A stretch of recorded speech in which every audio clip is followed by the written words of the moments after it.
દેવકી અમે 2 દિવસ પછી પેટલાદ સ્મશાનમાં સિદ્ધપુર સ્મશાનમાં આજથી 12 વર્ષ પહેલાં શરૂઆત કરેલી એ મરણ પામેલા સ્વજનોની યાદગીરી રૂપે એક વૃક્ષ પોતાના ઘરે વાડે કે ખેતરે વાવવું એવો એક સ્વામી સચ્ચિદાનંદજીની પ્રેરણાથી એ કામ ચાલુ કરેલ.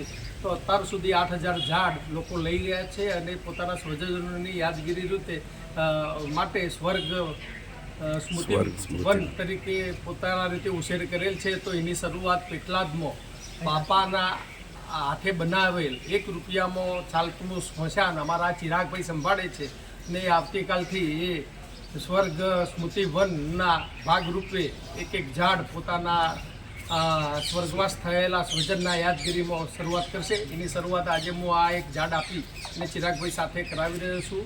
Green global brigade thank you. અને ચિરાગભાઈ આ બધું સંભાળશે.